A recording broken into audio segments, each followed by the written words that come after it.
Where I live, the fish are done spawning. And what that means, guys, is I have 3 deep diving crankbait rods on the deck. We're about to go all in depth on the deep diving crankbait to help you go out there and catch more fish with the big plug. I can't get it. They're in the net. They're in the net. Yeah! Boom! Boom! Boom! Boom! Boom! Boom! Boom! Boom! Yeah. That's a big.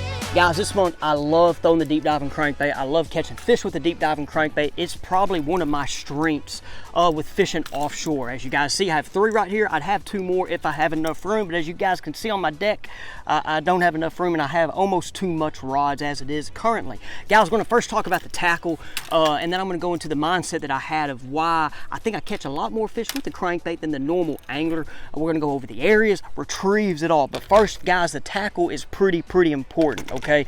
You do want a specific crankbait rod, okay? That's one thing I've learned is a specific crankbait style of rod. It can be a medium heavy to more of that moderate action. Some of these are medium actions. This one right here is medium moderate. Now this is the Lew's KVD.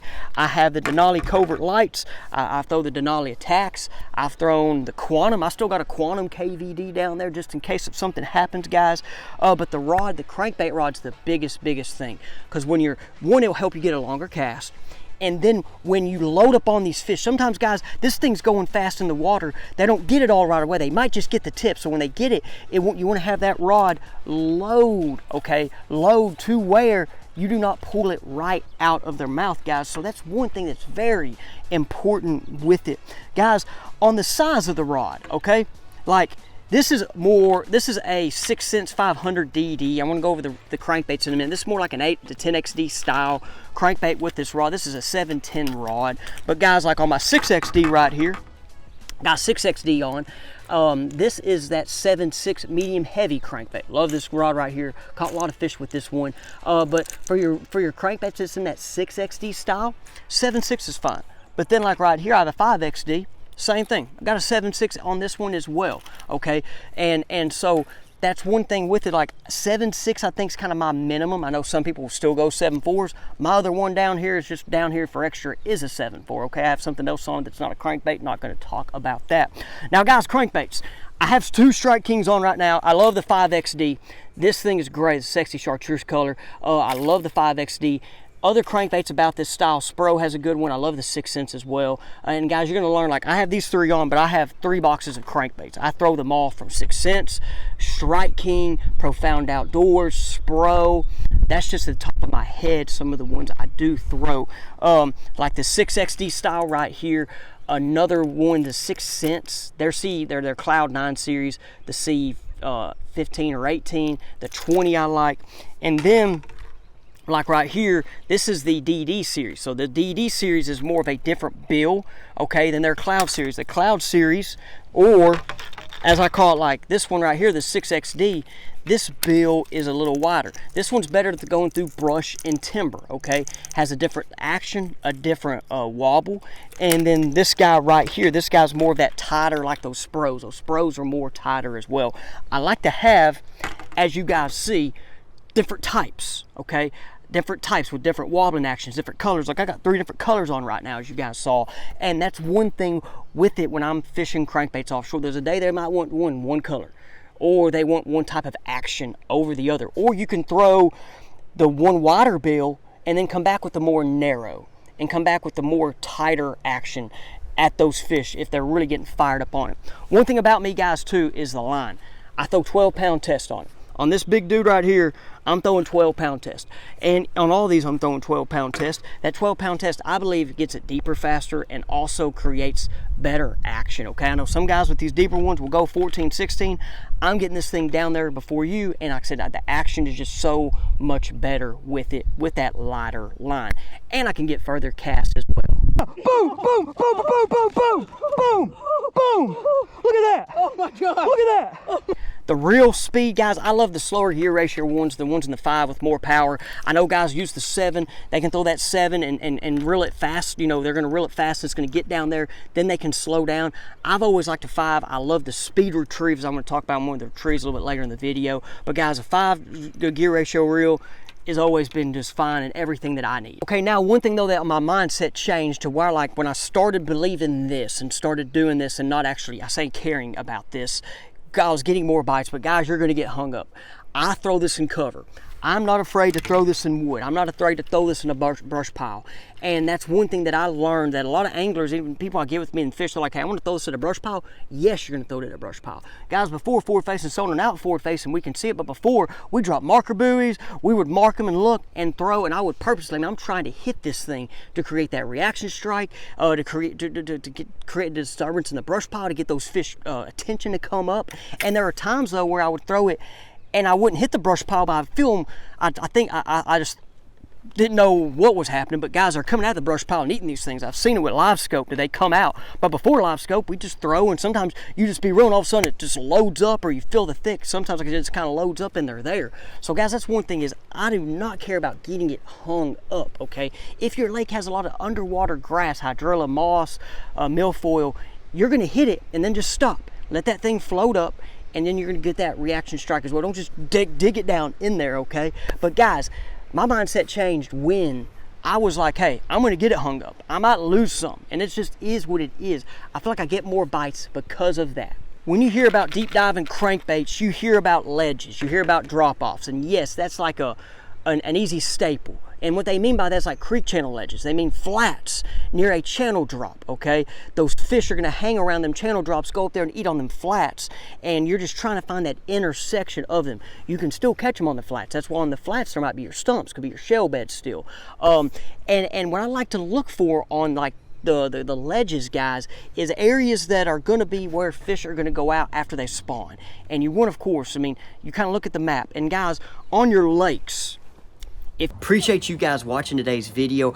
After a few requests, I've gone back to offering now myself a one-on-one hour virtual lesson through a Google Meet.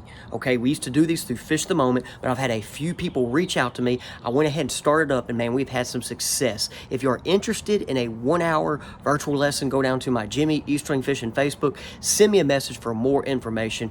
During these meetings, we will go through a lake of your choice, or we can do multiple lakes, and we can go over patterns, techniques, if you're interested on how I would attack it, I can help you out in any way. So if you are interested in this, check it out, send me a message. Appreciate y'all again. Let's get back to the video. If you're fishing a Highland Reservoir, this might not be your deal, I know, in the clear water. You can still throw to brush piles and do things, but this is, of course, better than stained and muddy. So Highland Reservoir, your river section, is going to be better with these crankbaits, or lowland reservoirs like I'm at today. Lowland reservoirs is great, as you guys, I know, I mean, or the river systems. I know my Tennessee River guys, and I'm not going to leave you out either. But lowland reservoirs, your whole lake's typically going to be good. Your Highland reservoirs, better in the river section, just from my experience with it. But guys, when you're looking back to the areas and back to the pieces of cover, I mean, you can still throw this off your points, channel swing points, where that channel swings up against that point, guys, on the main lake. See where that ledge could be off of that channel swing point to the creek channel, okay? I love humps, I love flats, I love finding shallower water near deep water. And guys, I don't care if it's like 8 foot and all of a sudden it drops to 20 to 30, I still might throw this dude, because I'm gonna, as I get off that 8 foot, I'm banging it on that 8 foot, I'm banging it in the rocks, then it's just gonna keep going further down, okay? Now, with the 5XD, I'm not afraid to throw this one in a brush pile, and the 6. The 6 goes pretty good in a brush pile, or like I said, I like the 6-inch one as well. The Spro crankbaits as well, guys, is another one. And I'll throw it in brush, but for some reason that one gives a different action. I feel like I get hung up more, and like I said, I mean, like once again, you're going to get hung up. That's part of it, but it's something with that bill. But around rock, I love that Spro Little John DD if it's more rock than wood. So guys, brush piles, like I said, look for the brush piles off the points. Look for the brush piles off the flats. One thing I also like to do, guys, in some of these situations, from your front half creek to the main lake, if it's that hump, that ledge, look for the stumps. Guys, those fish are gonna hang around them stumps. That's just another small piece of cover, okay?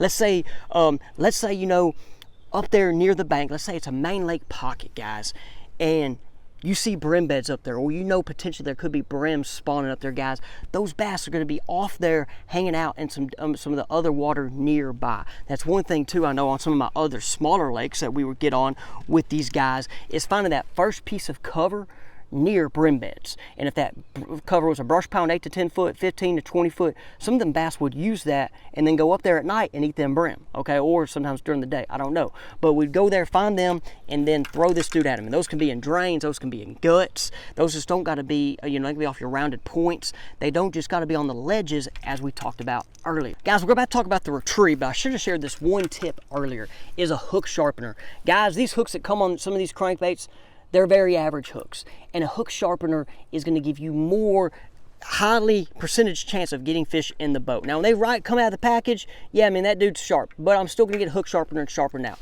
But after it sits in my tackle box, after it sits in the boat, man, have that hook sharpener, okay? I got a little pen tool there. I'll put a link in the description. I've talked about a hook sharpener before. But guys, when I was younger, I lost fish on these dudes, and as I got older, I was like, hey, I wish I would have had a hook sharpener just to sharpen them hooks. Now, guys, on the retrieve, I really like the speed retrieve. I'm gonna throw this dude out and reel it as fast as I can. And when I get to that, when I start feeling them rocks, I'm then gonna keep reeling. Now, there's a time I will do the pause. I'm gonna retrieve, pause, and when you're bouncing off that rocks, that bottom, then it's gonna come up and float, because these things do float. Now, guys, if it's a brush pile, okay, and I'm gonna reel. If I start feeling that brush, I'm gonna stop. And when I stop, what this thing does is it then floats up, okay? And when it floats up, then if the fish are chasing it, sometimes they get right here and they gotta eat it, or they see and they think it might be dead. And I don't wanna just reel this thing through the brush pile and get it dug up in there more, okay? Because sometimes I know that happens and you might dig it up a little more, okay? Now, guys, one thing I've not gotten on, water temps I know is varies, but one thing I've not gotten on, I've done it before, but not like a lot. And this is something new at forward facing sonar, but you can fish these things like jerk baits. I mean, that's something that's 100% true. I've caught a couple fish doing it, but I've not just like put a whole bag together doing it, where you're reeling it down there, you'll reel it above that brush pile and start twitching it, twitch, and it's just kind of and this thing, you know, it floats, so it's kind of floating up too, so you're reeling and it's just twitching, and it's just something a little different than fish haven't seen. So if you have caught fish jerking it like that, let me know. Like I said, I've known a couple people that have. I've caught a couple fish doing it, just like I said earlier, not put a bag together with it. Guys, let me know what you think about this video. Like I said, do not be afraid to get this guy hung up. You're going to catch more bass with a deep diving crankbait this summer.